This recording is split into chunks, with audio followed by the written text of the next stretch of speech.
So for the past few months, we have been making money in the sense that we have been unprofitable. This was one of the reservations I had towards starting a YouTube channel because I did not want to actually start a YouTube channel that will be teaching people and you're unprofitable. That's basically you're running a non-profit. I struggled with the starting a YouTube channel because like you're unprofitable. You're not making like significant profits. You're doing seven figures in revenue, but no, you're not actually telling anyone that you're actually not making any profits, which is odd, especially running a food business in Nigeria. It's odd. And I grappled with these issues, and I think there was a video where I mentioned that the things you can do to deal with the hard times in Nigeria. I tended the blame to the fact that Nigeria is a hard place right now. Businesses are not in profit. The cost of things are rising, and I looked back to when we started the business in our first location, in our first full-time location. I also made this point in my last video. In our first full-time location, we're doing six figures, and our profit then was more than our profit now, and it was basically like heartbreaking. I had to even make sure that it was not my village people that were doing me, because like you cannot make this amount of money and then you're not turning a profit. Like people might say it's a food business, but this is a fast food business, right? This business has margin. At least normally it's supposed to have a margin. Though the cost of goods might go up, but even if the price of goods go up, we increased our prices, and at least we're supposed to reflect, at least to an extent, that we increased our prices, but it was not. And for two consecutive months, we turned a loss, and I basically had to even take time off creating content because I had to deal with these issues and the things that we messed up, or the things that I messed up, because I'm the operator of the business and I want to take responsibility for the fact that I actually messed up big time. So when we started our first location, we are constantly in the store. We were constantly doing everything. Basically, we hired people that were kitchen staffs that we just their job was just to make the food, and then I was the one in charge of making sure that the finances are in order. No matter where I want to put the blame that the business is not making money, it ultimately falls on me, because that is basically my responsibility. And we're actually doing fine with six figures a month. We're doing fine, because I was in the store, I was making sure everything was going well. And then we hired a manager. That means more free time. That means more free time to work on the business.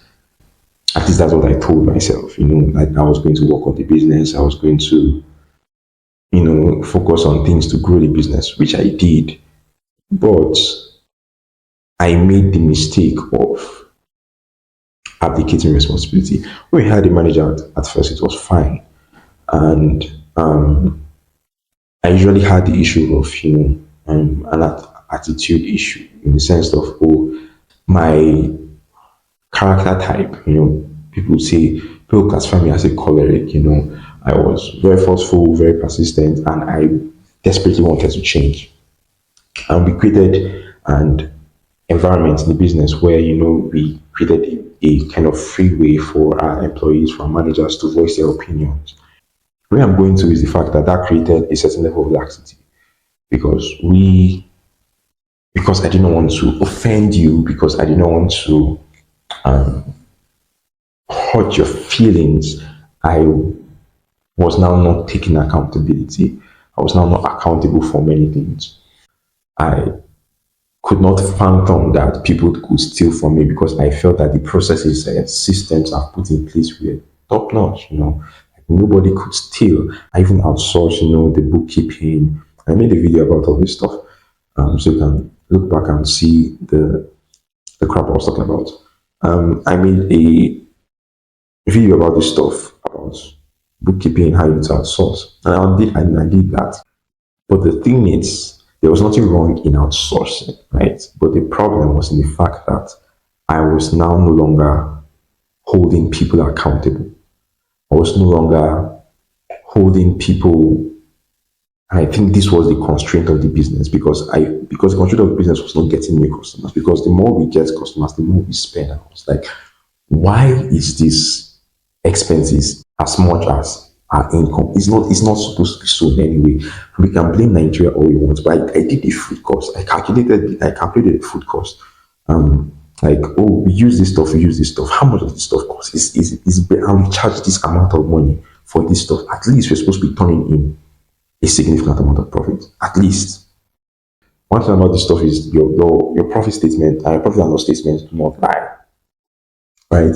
Oh, what I was basically doing was there was a particular amount of cash, and when the customer comes in, there was a particular amount of cash. And this was actually the constraint so far that we have this covered.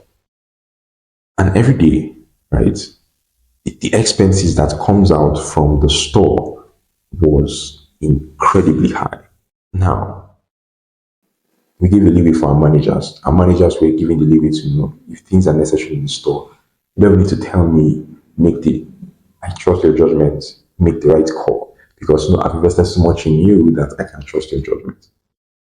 Now, the problem is not even in trusting your judgment. The problem was not even in that. It was the fact that I wasn't supposed to give that certain level of responsibility until there has been a proof that you can handle that level of responsibility. And even if I give you that level of responsibility, there needs to be a certain level of accountability and a certain level of checks and balances, which I avoided. I didn't want to be seen as a dictator or someone who is harsh or someone who is this and someone who is that. And they will send the reports every month, so every day, and I wouldn't check them. And the managers were not actually counting anything in the store before they write their reports, which means that what they are showing me made no sense because it was not true. Because if you're sending a report and it doesn't reflect the total amount of things in the store, then it just means that the report you're sending to me is flawed or doesn't reflect the true issues that are on ground. And that led to a high level of theft.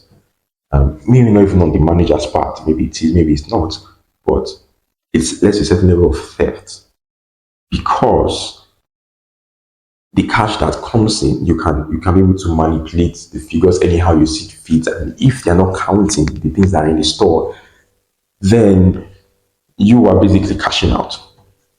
And this leads me back to when we had a very high employee churn in the sense that we were losing employees like a lot in the early days because I felt that we were losing a lot of employees because I was unbearable. Like I was micromanaging stuff. Like that's why employees were leaving.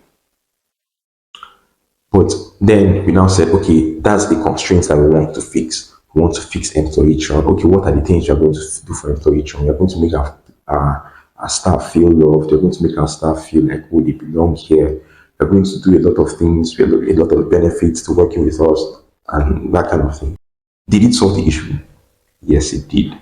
It solved the issue of employee churn. We had employee churn of, from churn of losing employees every month to like employees working to 6-7 months, even up to a year. This solves the issue of employee churn, but then our profits started declining. It led me to a certain level of confusion and clarity at the same time because I was like, why would these people do this when I have tried, because personally I have tried to ensure that we decrease employee churn by making you as satisfied as possible. Why these things be happening? And then it just led me to the whole cycle of I was not actually being accountable. There are some things I was not even aware that were happening in the business, and I actually thought that was how the business was supposed to be run. I was not supposed to be aware of anything that's happening in the business, and that's the level task. Just send me the reports, I'll check the reports, which I was not really doing. And I just had level of clarity. And then we imposed some strict rules. I had to face the fact that I needed to be accountable. I needed to make you accountable for particular actions. And I imposed some strict rules that you should not take cash out of the business without me knowing about it, because I'm going to operate the business. So I should be aware of every single expense that you're making in the business. And then we let some people go. We let some of the staff go because there was no point in keeping them here. Once we suspect that you are still in there, there's no point in keeping them. We let them go, and we brought new people in. Now, I don't want it to sound like I figured out the solution, but now the fuel that we usually buy every day, we buy once in a week, and there's a certain level of cash in the business now that in just 2 to 3 weeks, I thought like we're being ripped off. Like we are being ripped off big time. It was mind blowing. I kept like texting my business partner like this stuff is wild because the thing is we're making defenses for why these people could not steal. We're making defenses for why they could not steal, for why they could not do this particular thing because we have taken care of our staff so much that we felt that they could not steal. Meanwhile, they were ripping us off. So we had to put new measures in place. Like I now had to say that every cash in the business, I have to be accountable. Like I have to know every single output of cash. At least till this whole issue is resolved. And doing the lessons I've learned is the fact that there was no substitute for accountability. There's no substitute for accountability in business. Like there was nothing that could substitute accountability on my part, on the business owner's part, especially in a small business. I can give multiple reasons why I do not want to work on a task, but there's a difference between delegation and abdication. And I usually pride myself in the fact that, oh, I've learned this stuff, I delegate and I don't abdicate. But what I've seen in just this past week, it just shows me that that's crap. I was actually not accountable. And the difference between delegation and abdication, from what I have learned, is accountability. What I basically did was I just told people to do what they wanted to do, and then they did what they wanted to do actually, and it led to a lot of problems. But these are the lessons I've learned. I need to know what exactly is happening in the business, and I should not make this mistake twice, even if I'm trying to scale.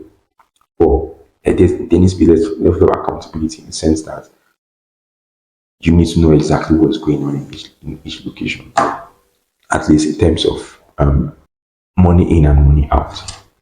After implementing most of these things, I could sense friction. You're used to doing things on your own accord. You don't need to ask for permission, and then now you need to ask for permission for everything. There was a certain level of friction, and I'm going to highlight like how I dealt with that in another video.